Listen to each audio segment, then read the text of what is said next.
Hi friends, అందరికీ నమస్తే అండి. కొన్ని రోజులుగా మనం బాల వ్యాకరణం గురించి క్లాసెస్ అయితే డిస్కస్ చేసుకున్నాం, చదువుకుంటున్నాం కదండి. మనకేంటంటే 17వ సూత్రం వరకు కూడా సంజ్ఞా పరిచ్ఛేదంలో 17వ సూత్రం వరకు కూడా కంప్లీట్ చేసుకున్నామండి. ఈరోజు క్లాస్లో వచ్చేసి 18వ సూత్రం 19వ సూత్రం వరకు కూడా క్లాస్లో అయితే డిస్కస్ చేసుకుందామండి. వీడియోలోకి వెళ్ళే ముందు అయితే నాది ఒక చిన్న రిక్వెస్ట్ అండి. దయచేసి వీడియోకి అయితే చూస్తున్నారు కానీ వీడియోకి ఎవరు లైక్ చేయట్లేదండి. లైక్ చేసి కొంచెం హైప్ అయితే ఇవ్వండి. ఛానల్కి అయితే కొంచెం గ్రోత్ అనేది అయితే ఉంటుందండి.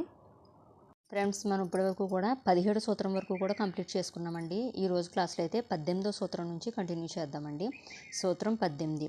యా రా లా వా లు లఘువులని అలఘువులని ద్విధంబులు. అంటే యా రా లా వా అని ఈ 4 అక్షరాలు లఘువులుగాను అలఘువులుగాను 2 విధములుగా కూడా ఉంటాయన్నమాట.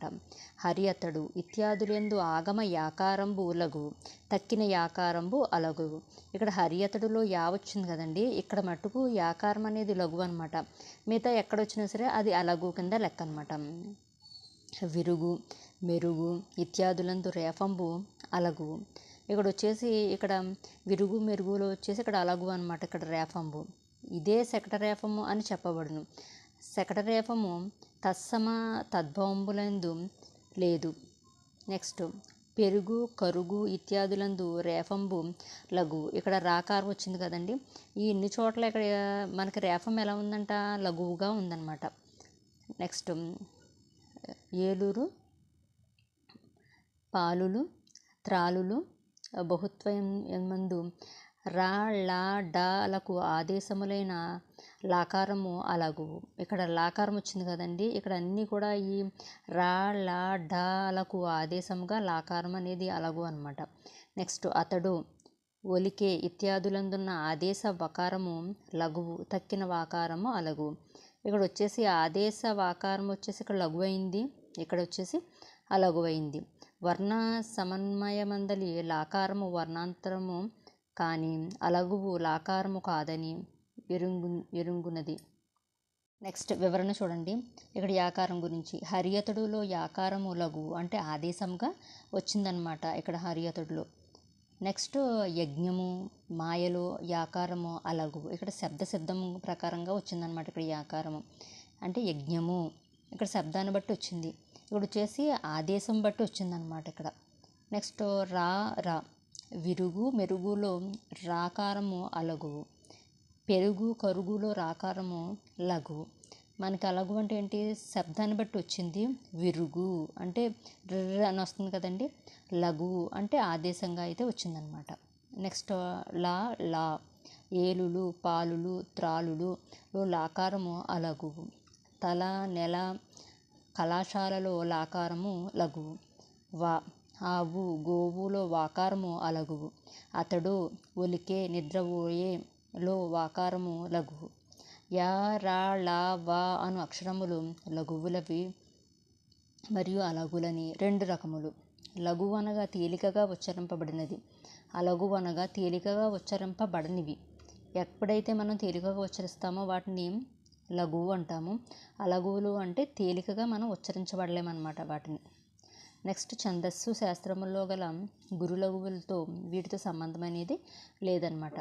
అచ్చ తెలుగు పదాల్లో బహువచన ప్రత్యామ్నాయ లు పరమగునప్పుడు రా లా డాలకు ఆదేశముగా వచ్చిన ఏలులు పాలులు త్రాలులు మొదలగు వాటిని లాకారము అలఘువు. నెక్స్ట్ అక్షరాలలో పేర్కొన్న కళ మంగళం కళాశాల మొదలగు పదాల్లో లాకారము సహజసిద్ధమైంది, ప్రత్యేకమైన వర్ణమే తప్ప అలఘువు మాత్రమే కాదు. నెక్స్ట్ చూడండి.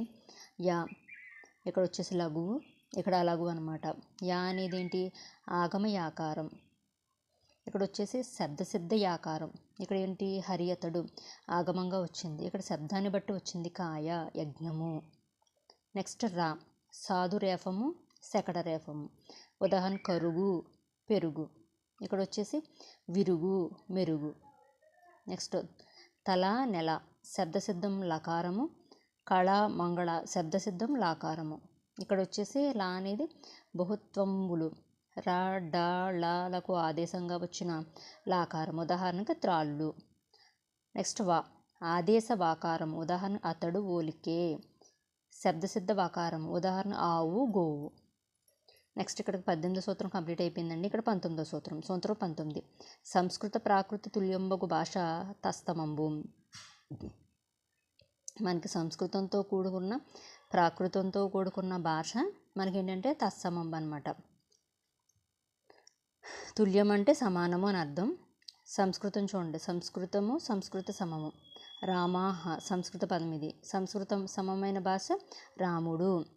విద్య విద్య, భూ భూవి, ధౌ దీవి, గౌ గోవు, జగత్ జగత్తు, ధేను ధేనువు, పిత పిత, నౌ నాభ, హృద్ హృది.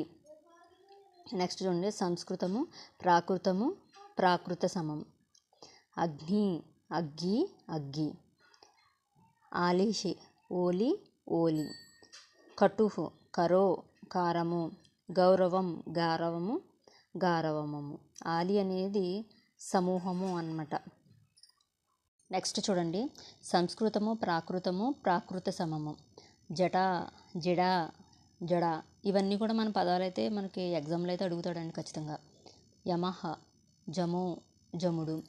రాజ్ఞి రాణి రాణి. శృంగార శృంగారో సింగారము. శ్రీహి సిరి సిరి. సంస్కృత భాషా పదాలు ఎటువంటి మార్పులు చెందకుండా డుజ్ ప్రత్యయము దీర్ఘంతాలు హ్రస్వాంతాలుగా మారతాయి. ఎక్కడైతే దీర్ఘాక్షరాలు హ్రస్వాక్షరాలుగా మారతాయి అన్నమాట. అంటే దీర్ఘమైతే రాదనమాట. నెక్స్ట్ అత్వములకు ఇత్వములు ఉత్వములు రావడం వంటి కొన్ని మార్పులలో తెలుగులో ప్రయోగించబడే పదాలకు తత్సమాలు అంటారు. నెక్స్ట్ సంస్కృత ప్రాకృత పదాలతో సమానములైన పదాలు కావడం వలన వీటిని తత్సమములుగా వ్యవహరించడం సమంజసమైనది. తత్ అనగా సంస్కృత ప్లస్ ప్రాకృత పదాలతో సమము అంటే తుల్యమైనది సమానమైనది అర్థం అన్నమాట. నెక్స్ట్ కనుకొనే తత్సమ పరిచ్ఛేదంలో కేవలం సంస్కృత సమము గురించి మాత్రమే వివరించడమైనది. ఓకేనండి, తత్సమ పరిచ్ఛేదంలో కేవలం ఏంటి, సంస్కృత సమాల గురించి మాత్రమే వివరించడమైంది. ఫ్రెండ్స్, మనం 19వ సూత్రం వరకు కూడా కంప్లీట్ చేసుకున్నామండి. రేపటి క్లాస్లో 20వ సూత్రం కాడి నుంచి కంటిన్యూ చేద్దామండి. మొత్తం మనకి 23 సూత్రాలు కదండి, తొందరగానే కంప్లీట్ అయిపోతాయండి. ఎందుకంటే మనకి 19వ తారీఖు ఒకటి వచ్చేస్తుంది కదండి మనకి జాబ్ క్యాలెండర్. సో దాని గురించైనా ఫాస్ట్గా అయితే కంప్లీట్ చేసేస్తాను. నేను చెప్పిన విధానం అది మీకు నచ్చినట్లయితే కనుక ఈ వీడియోకి అయితే లైక్ చేయండి, కామెంట్ చేయండి. అలాగే మన ఛానల్ కొత్తగా చూస్తే కనుక సబ్స్క్రైబ్ చేసుకోండి. ఓకేనా ఫ్రెండ్స్, బాయ్ ఫ్రెండ్స్.